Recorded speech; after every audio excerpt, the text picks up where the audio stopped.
Today we have the world's smallest action camera, the Insta360 Go 3, and we're gonna get the world's first ever look at it from the inside. Probably gonna be relatively difficult since it's sealed tight and waterproof to 16 feet. But the camera does do some pretty cool things. I hear the internal heat dissipation system has been upgraded. Huge thanks to Insta360 for sponsoring this video. It's always brave to let the entire world see how your product works from the inside.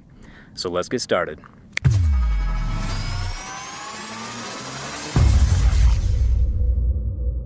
The new Insta360 Go 3 action camera has a very unique form factor. Initially, it arrives sitting inside something called an action pod, but with the click of a button, the Go 3 can detach and become its own standalone camera, with 45 minutes of battery life. At just 35 grams, it is extremely tiny, about the width of my finger. The cool part is that the action pod, with the camera detached, can then become a remote display using Bluetooth.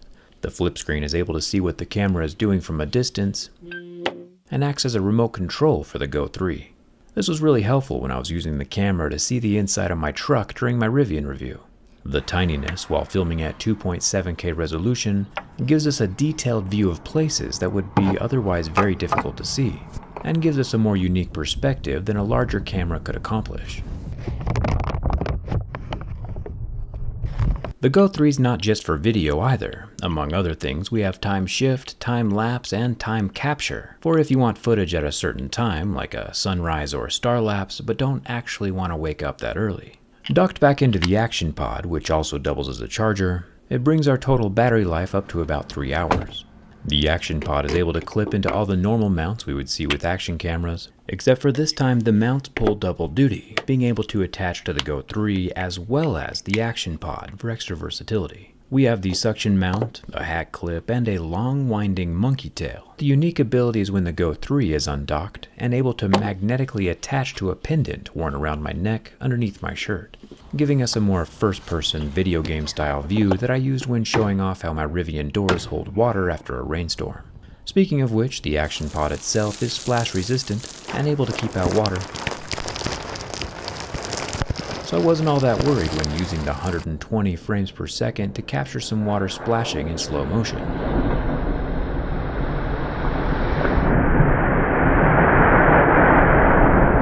When the camera is undocked from the action pod, however, and filming all by itself, it can withstand up to 16 feet of water, as long as you don't lose it. Small little tubes are basically impossible to find once they're lost in the water.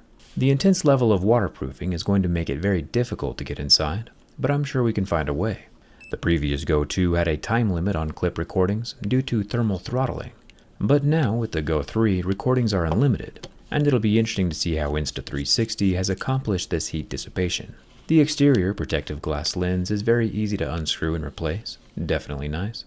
There's also a button on the front of the Go 3 that can start and stop recordings, so we can commence our teardown right here under that front flap. Doesn't get us very far though, since this thing is very much sealed tight, with no screws, no clips, and no way for us to easily enter. The thick plasticky rubber bumper around the outside is also not wanting to come apart. So like I always say, sometimes violence is the answer. With a slight squish from my oversized pipe wrench, we can bust into the sealed enclosure. And only after prying off the back wireless charging magnetic back does the camera finally decide to turn itself off. And strangely enough, it looks like the Go 3 is actually using the rear magnetic mounting system as a heatsink, which makes a whole lot of sense when you think about it. Magnets are metal, and metal is a great conductor of heat. It's kind of a brilliant solution. The internal magnets are working double duty. Super cool, figuratively and literally.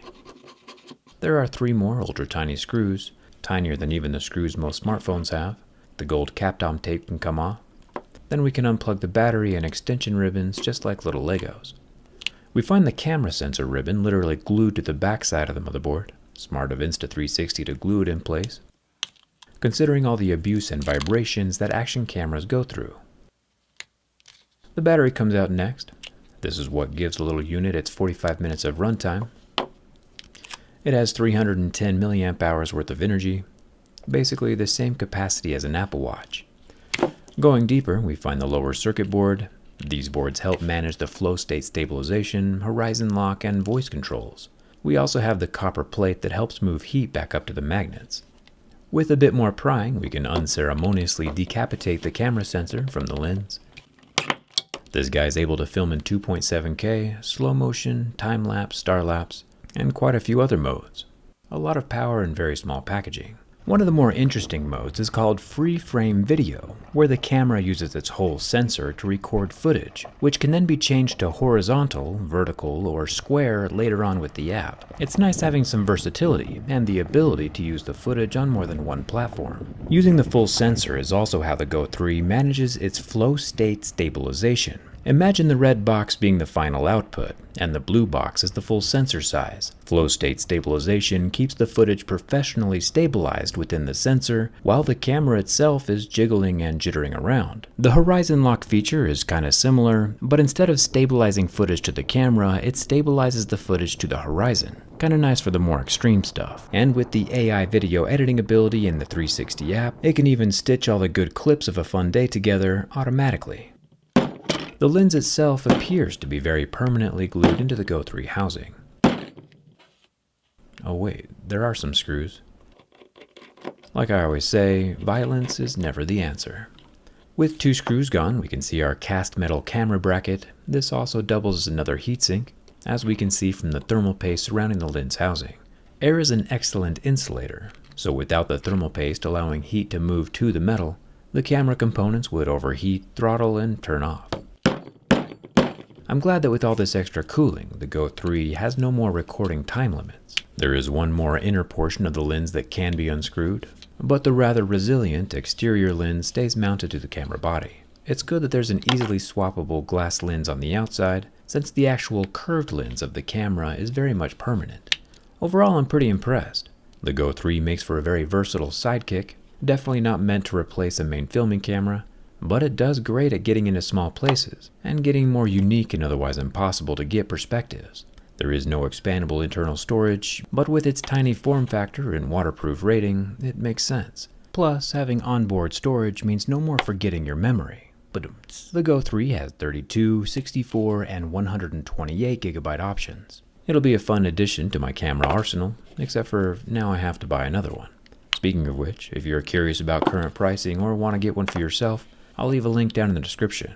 And as always, thanks a ton for watching, and I'll see you around.